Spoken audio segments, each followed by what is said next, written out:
মোৰ নাম শ্ৰী বিনোদ চন্দ্ৰ ভূঞা। ঘৰ ঘৰ পুৰণিগুদাম বৰপানী গাঁও। হয়, আপুনি কিমান দিনৰ পৰা সত্ৰীয়া সংস্কৃতিৰ লগত জড়িত? মই 90 দশকৰ পৰাই সত্ৰীয়া সংস্কৃতিৰ লগত জড়িত হৈ আছোঁ। আপুনি আপোনাৰ নিজৰ বিদ্যালয় আছে? মোৰ নিজৰ বিদ্যালয় নাই, নিজে কৰি লোৱা বিদ্যালয় এখন নাই। মই শংকৰদেৱ বিদ্যানিকেতনত আজি 30 বছৰ ধৰি সত্ৰীয়া নৃত্য বিষয়টোত প্ৰশিক্ষণ প্ৰদান কৰি আহিছোঁ।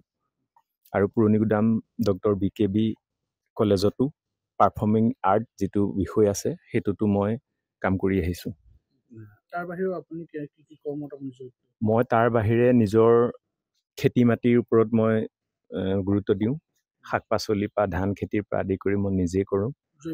জৈৱিকভাৱে কৰোঁ। মই কৃত্ৰিম সাৰ প্ৰয়োগ কৰি নকৰোঁ।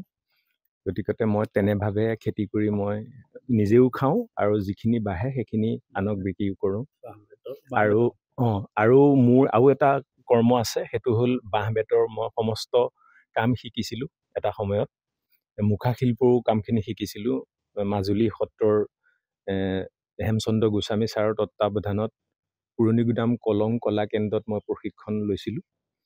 তাতে মই এই মুখা শিল্পৰ ওপৰত সকলো কথা শিকিব পাৰিছিলোঁ আৰু নিজেও এতিয়া মুখা বনাওঁ। আৰু তাৰ বাদেও খৰাহী পাচি চালনী ডলা কোলা মানে বাঁহৰ যিমানবিলাক আমাক গৃহস্থী ঘৰত প্ৰয়োজনীয় সেই গোটেই বস্তুখিনি মই বনাব পাৰোঁ।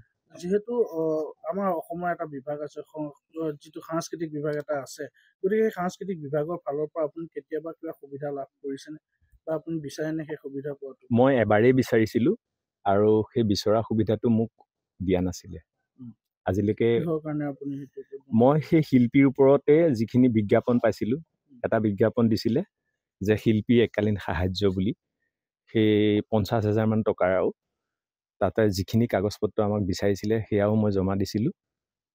তাৰপিছত খবৰ নেপালোঁ আৰু। কি ভাবে আপুনি কিহৰ কাৰণে বঞ্চিত হ'ব লাগিব, যিহেতু আপুনি এগৰাকী ডিগ্ৰী আপুনি লাভ কৰিছে সাংস্কৃতিক ক্ষেত্ৰখনত? হয়, সেইটো উপায় নাই। এইটোতো আৰু মই আকৌ গৈ পেলাই তাত মই কাকো ক'বগৈ নোৱাৰোঁ যে মোক কিয় নিদিলে বুলি। কোনোবাই পাইছে হয়তো আৰু কোনোবা মানে উচিতখিনিয়ে নাই পোৱা, তেনেকুৱা ধৰণৰ হৈ থাকে। সাংস্কৃতিক বিভাগত বহু চাকৰিও কিন্তু ওলায়। হয়, বিভিন্ন বিভাগসমূহত সংস্কৃতিৰ এটা বিভাগ আছে, চাকৰি ওলায়। সেই ক্ষেত্ৰতো আপুনি কোনো এপ্লাই কৰা নাই? নাই কৰা, মই নাই কৰা, আজিলৈকে কৰা নাই। কি ক'ব আপুনি? এতিয়া আপুনি পৰিয়াল পোহপাল দিয়ে তেনেকে? মই এতিয়া পৰিয়াল পোহপালটো মই নিজেই নিজৰ ভৰিত থিয় দি নিজৰ কৰ্মক বিশ্বাস কৰিয়ে মই ইমানখিনি কৰি আছোঁ। কি বছৰ হ'ল আপোনাৰ? কিমান বছৰ ধৰি কৰি আছে? মই এতিয়া প্ৰায় 35-40 বছৰ আৰু। কোনো অসুবিধা নহয় আপোনাৰ? অসুবিধা মাজে মাজে হয়, অসুবিধানো কাৰ নোহোৱাকৈ থাকে।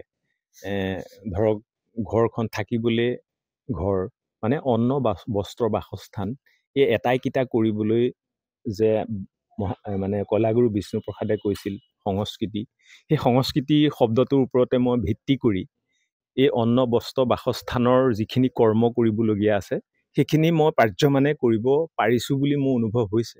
তথাপিও আধৰুৱা হৈ আছে আৰু মাজে মাজে বেমাৰজনিত কাৰণত বিভিন্ন ধৰণেৰে ধৰক টকা পইচা খৰচ হয়, সেইবিলাকো মষিমূৰ কৰিবলৈ মানে অকমান হেৰি লাগে আৰু চৰকাৰৰ ফালৰ পৰা অকমান সাহায্য দিলে অকমান সকাহ পাওঁ। 35 বছৰ কালছোৱা আপুনি কিমান মান শিক্ষাৰ্থীক আপুনি প্ৰশিক্ষণ কৰিলে? 200ৰো অধিক শিক্ষাৰ্থী মানে মই শিকাইছোঁ এতিয়ালৈকে, আৰু বহুজনে এই বিষয়টোত ডিগ্ৰী লাভ কৰিছে।